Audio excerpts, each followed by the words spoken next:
YouTuber ও content creator হিসেবে বেশ আলোচিত তৌহিদ আফ্রিদি ফেসবুক, ইনস্টাগ্রাম ও ইউটিউবে রয়েছে তার লাখ লাখ অনুসারী।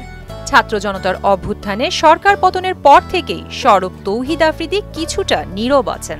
গত ৫ আগস্ট সরকার পতনের পর তিনি ও তার বাবা মাই টিভির মালিক নাসির উদ্দিন সাথীর বিরুদ্ধে হত্যা মামলা দায়ের করা হয়েছে। এই অবস্থায় আত্মগোপনে আছেন এই তারকা। তবে বিভিন্ন সূত্রে জানা গেছে সম্প্রতি গোপনে বিয়ে করেছেন তৌহিদ।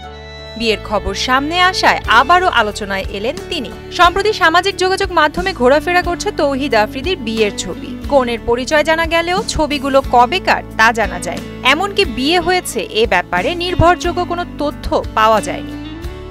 বুধবার রাতে ও সকালে সামাজিক যোগাযোগ মাধ্যমে ছড়িয়ে পড়েছে বিয়ের ছবিগুলো। জানা গেছে তিনি বিয়ে করেছেন টিকটকার রাইসাকে। এতদিন রাইসার সঙ্গে প্রেমের সম্পর্কের কথা অস্বীকার করেছিলেন। তবে সেই রাইসার সঙ্গেই আফ্রিদির বিয়ের ছবি সামাজিক যোগাযোগ মাধ্যমে ছড়িয়ে পড়েছে।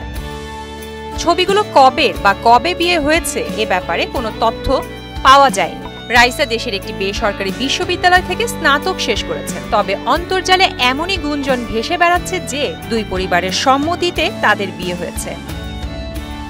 এ বিষয়ে আফ্রিদির সঙ্গে যোগাযোগের চেষ্টা করলেও তা ব্যর্থ হয়। প্রিয়াঙ্কা নিতু, মোহনা ডিজিটাল।